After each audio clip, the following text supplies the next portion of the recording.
Let's talk about when you have to add a name to a shirt or a jacket or a sweatshirt.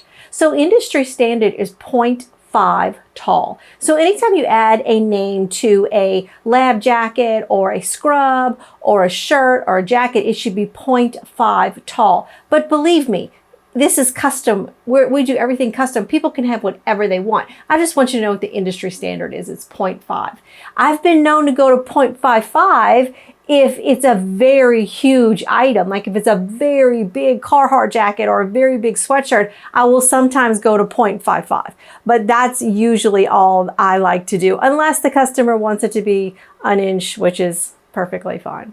So this shirt that I had already had a logo on left chest. So I'm only doing the right chest. So you kind of have to go with whatever they did as far as how far they came down. Because when you're putting a logo on a shirt, you're going to come down from where the collar meets the shirt. You're going to come down 6 inches, 7 inches, 8 inches, 9 inches, just depending on the size of the shirt. Well, this particular shirt right here, when they put this logo on, they went down 6 1/4. I measured it. That's how I know. They did 6 1/4. That's how far they came down, which is perfectly fine. So what I have to do is I have to come from here, find whatever I think the center of this design is, and I have to come over straight over there. And so you'll see I just kind of marked it with my chalk. So I know that it's going to be, you know, straight across on the person. You certainly don't want one to be higher and one to be lower. So what you want to do is you want to use the smallest hoop possible always, because you get your best stability when the hoop is smaller. The bigger the hoop, the stability is not as great. So I know you have hooping stations and that's wonderful, but what I'm going to do for you in case you don't have a hooping station is I'm going to show you how I would hoop it with just a regular hoop. So you want to make sure your shirt is straight on the table. All right, I'm going to use one piece of cutaway. This is a very heavy cutaway. I always buy the heaviest I can find because it's only like, I don't know, 400 stitches. It's not a lot of stitches. I don't need a lot of backing. So I'm just using one piece of 3-ounce cutaway. I'm just going to slip it under the shirt like this. The whole time I'm making sure that the shirt is staying straight on the table. Then I'm going to put the ring underneath the backing. This table is entirely too tall for me. So I'm going to push it down just to get the hoop in, but I just wanted you to see on the video. I'm just kind of getting the backing in there.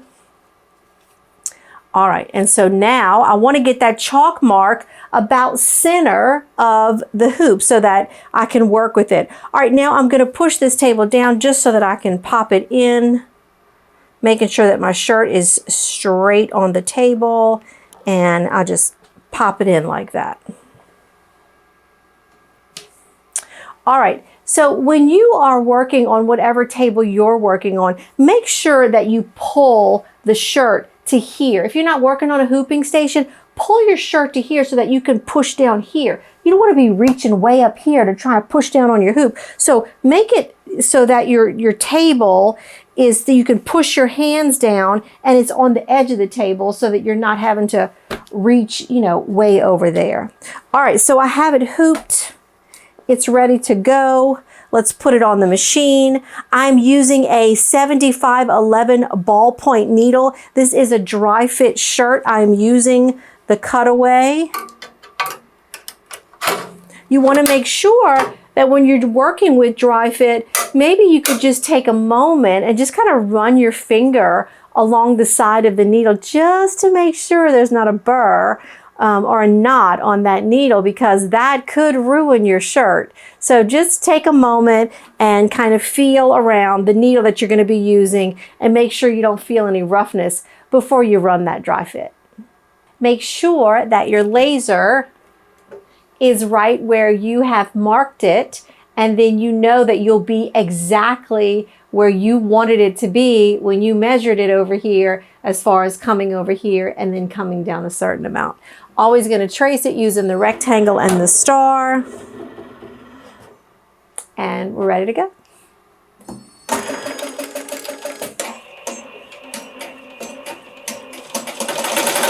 That took approximately a minute.